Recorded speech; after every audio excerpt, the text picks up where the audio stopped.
మహాగణాధిపతయే నమః. ఓం గురుభ్యో నమః. ఓం శ్రీమాత్రే నమః.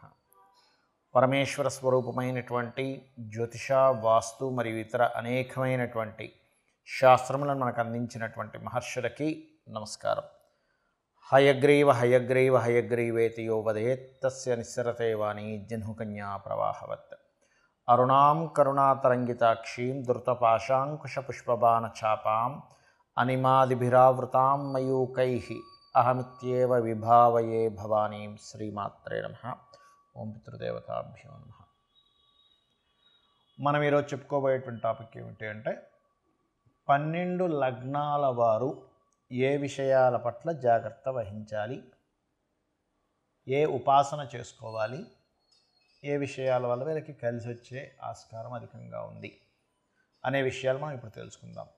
ఒకవేళ లగ్నం తెలియలేదు మీకు, రాశి చూసుకోవచ్చు. అంటే మేషరాశి, మరి మేషరాశిలో అశ్విని, భరణి, కృత్తిక, ఒకటో పాదం కూడా ఇదే వర్తిస్తుంది అంటే ఇదే వర్తిస్తుంది. అయితే ఫస్ట్ ప్రిఫరెన్స్ లగ్నానికి ఇవ్వండి, సెకండ్ ప్రిఫరెన్స్ రాశికి ఇవ్వండి లగ్నం తెలియని పక్షంలో. బికాజ్ ఆఫ్ మనిషి యొక్క మనస్సు కాబట్టి సెకండ్ ప్రిఫరెన్స్ దానికి ఇవ్వచ్చు, అందులో ఎటువంటి దోషం లేదు. అయితే దీనికి సంబంధించినటువంటిది ఇది మీరు పలానా లగ్నంలో లేదా రాశిలో పుట్టినందుకు ఇవి చెప్తున్నా.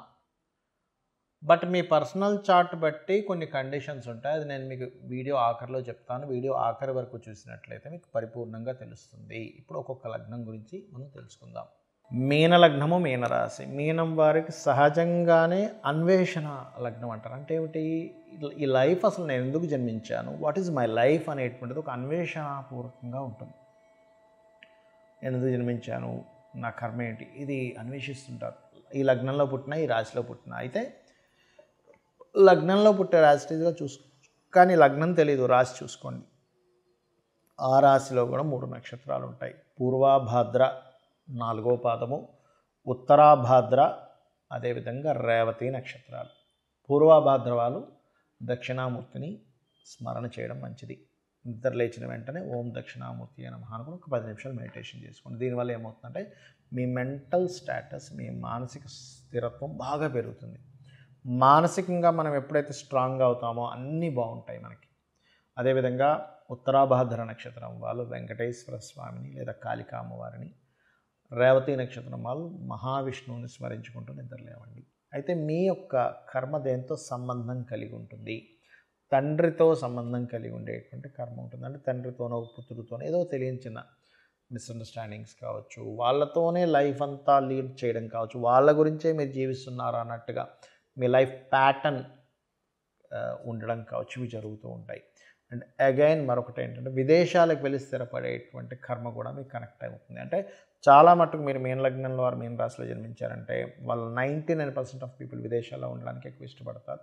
ఆ కనెక్టివిటీ అవుతుంది, ఇష్టపడ్డం అని కాదు, కనెక్ట్ అవుతుంది. తండ్రితో ఉండేటువంటి కొన్ని అంశాలు మీ లైఫ్లో బాగా ముడిపడి ఉంటాయి. మరి దీని నుంచి ఎంతో కొంత మనం బయటపడాలి. కాబట్టి రాజరాజేశ్వరి అమ్మవారి యొక్క ఆరాధన, మనకి మనుష్య జన్మ వచ్చిందంటేనే కర్మని క్షయం చేసుకొని ఉన్నత గతుల వైపు వెళ్ళడానికి మనకి మనుష్య జన్మ. ఏ జన్మకి ఈ ఛాన్స్ అనేటువంటిది ఉండదు, ఈ అవకాశం అనేటువంటిది రాదు. కాబట్టి మీరు ఎంత రాజరాజేశ్వరి అమ్మవారి ఆరాధన చేయడము, పుణ్యతీర్థాలకు వెళ్ళడము, అదేవిధంగా గోధుమతో చేసినటువంటి పదార్థాన్ని దానంగా ఇవ్వడం, నువ్వులతో చేసినటువంటి పదార్థాలు, తెల్ల నువ్వులతో చేసిన ఉండలు దానంగా ఇవ్వడం వల్లే మీరు ఈ కర్మ నుంచి బయటపడడం జరుగుతుంది, గుర్తుపెట్టుకోండి. అదేవిధంగా మీనం వారికి సర్వసాధారణంగా ఆధ్యాత్మిక రంగాల్లోని లేనట్లయితే any spiritual related, teaching related, consultancy related వీటితోనే మీ కర్మ కూడా కొంతవరకు క్షయం అవుతూ ఉంటుంది. ముఖ్యంగా ఏంటంటే ఇక్కడ ఇందాక నేను చెప్పినటువంటి పదార్థాలు గోవుకు కూడా తినిపించవచ్చు. అందులో ప్రధానంగా నువ్వులు మాత్రం తినిపించకండి గోవుకి, ఎందుకంటే అది ఏదైనా ప్రెగ్నెన్సీతో ఉంటే అది మళ్ళీ ఇంకొక కర్మగా మారి ఇబ్బందిస్తుంది మీకు, దాని గర్భం ఏదైనా విచ్ఛిన్నం అవ్వడం ద్వారా. కాబట్టి ఈ యొక్క విషయాలు జాగ్రత్త పడండి. ఇక మీరు నిత్యము చేయవలసింది మాత్రం రాజరాజేశ్వరి అమ్మవారి యొక్క ఆరాధన చేయండి, అన్ని విధాలా మీకు బాగుంటుంది. ఇప్పటి వరకు మనం ఏదైతే చెప్పుకున్నామో, మీది గనక పలానా లగ్నం అయితే పలానా విషయాలు జాగ్రత్తగా ఉండండి అని, పలానా ఉపాసన చేయండి అని, లేకపోతే పలానా విషయాలు మీకు అందిపుచ్చుకుంటారని, మీ లైఫ్లో ఈ విషయాల్లో బాగుంటుంది మనం ఏవైతే చెప్పుకున్నామో, ఇవన్నీ కూడా మీ లగ్నం బేస్ చేసుకొని దీన్ని స్థిరంగా ఉండేటువంటి కారకత్వాలు అంటారు.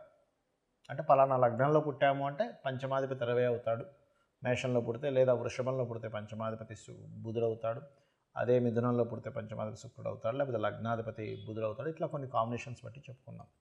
మరి పర్సనల్ చార్ట్లో ఇది ఏమైనా మార్పు వస్తుందా అంటే ఖచ్చితంగా పర్సనల్ చార్ట్ దగ్గరికి వచ్చేసరికి మార్పు వస్తుంది. ఎలాగా అంటే చెప్తాను చూడండి.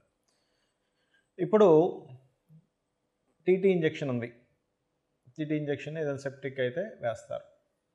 ఇప్పుడు ఆ ఇంజెక్షన్ అందరికీ పడదు, కొంతమందికి టెస్ట్ చేస్తారు, మీరు కొంచెంసేపు కూర్చోండి. ఎందుకండి, అది అందరికీ వాడడానికే కదా అంటే కొంతమందికి స్పెసిఫిక్గా కొన్ని పడవు. కొన్ని ఫుడ్స్ కావచ్చు, కొన్ని మెడిసిన్స్ కావచ్చు, కొన్ని వాతావరణాలు కావచ్చు, కొంత నీరు కూడా. ఒక్కోసారి చూడండి, నేను వేరే దగ్గరికి వెళ్ళానండి, అక్కడ వాటర్ నాకు పడలేదండి అంటాం, అక్కడ గాలి నాకు పడలేదండి అంటాం, ఆ ఫుడ్ నాకు పడలేదండి అంటాం. ఎందుకంటామండి? మరి మిగతా 100 మంది బాగానే ఉన్నారుగా, నీకు ఒక్కడికి ఎందుకు ఇలా అయిందంటే బికాజ్ ఆఫ్ ఎవరి శరీరతత్వాన్ని బట్టి వారికి ఎలా అయితే కొన్ని విషయాలు బాగా పడతాయి, కొంతమందికి బాగా పడవు. అదేవిధంగా సబ్జెక్ట్స్ కూడా చూడండి, 40 మంది పిల్లల్ని కూర్చోబెట్టి టీచర్ చెప్తే అందులో ఒకరికి అద్భుతంగా అర్థమవుతుంది, కొంతమందికి అసలు సబ్జెక్ట్ అర్థం కాదు. ఎందుకు?